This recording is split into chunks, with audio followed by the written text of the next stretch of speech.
మల్లికార్జున స్వామి దేవస్థానంలో గజస్తంభ ఆవిష్కరణ కళ్యాణ మహోత్సవం ఘనంగా నిర్వహించారు. సికింద్రాబాద్ కంటోన్మెంట్ బోర్డు పరిధిలోని 2వ వార్డు రసూల్పుర ఇందిరం నగర్లోని శ్రీ మల్లికార్జున స్వామి దేవాలయంలో ఆదివారం గజస్తంభ ఆవిష్కరణ మరియు కళ్యాణ మహోత్సవం వైభవంగా నిర్వహించారు. ఈ మహోత్సవ కార్యక్రమానికి cantonment board nominated member Banuka Narmada Mallikarjun ముఖ్య అతిథిగా హాజరై స్వామివారికి ప్రత్యేక పూజలు నిర్వహించి ఆశీస్సులు పొందారు. గజస్తంభ ఆవిష్కరణ అనంతరం కళ్యాణ మహోత్సవంలో పాల్గొని భక్తులతో కలిసి హారతలిచ్చారు. ఈ కార్యక్రమంలో 2వ వార్డు బీజేపీ అధ్యక్షులు శ్రవణ్, మహంకాళి జిల్లా ఉపాధ్యక్షులు బిఎన్ శ్రీనివాస్, ఇతర నాయకులు, కార్యకర్తలు, భక్తులు పెద్ద సంఖ్యలో పాల్గొన్నారు. ఆలయ ప్రాంగణం భక్తుల నినాదాలతో మారుమోగింది.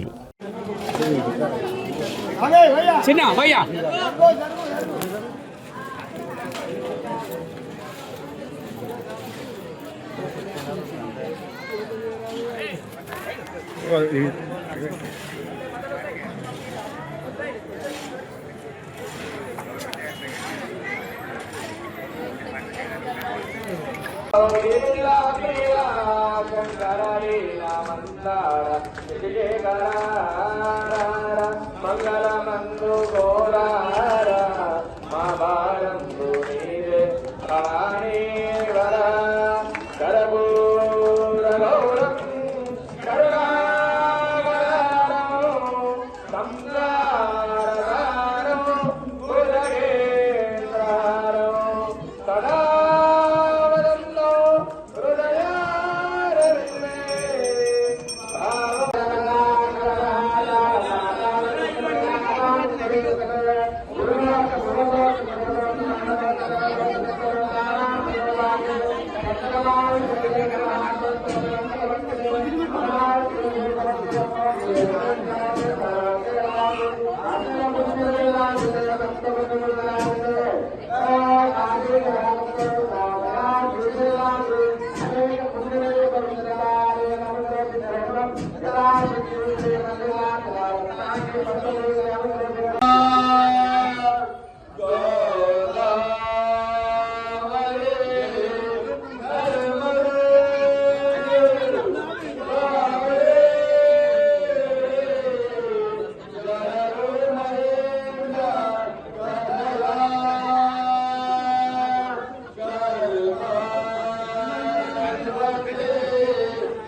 మల్లికార్జును నర్మద గారు వచ్చారు.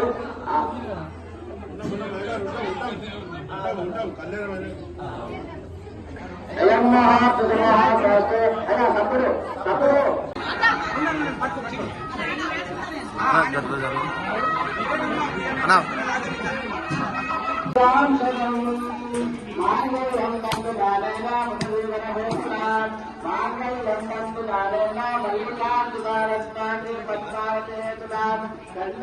మల్లికార్జున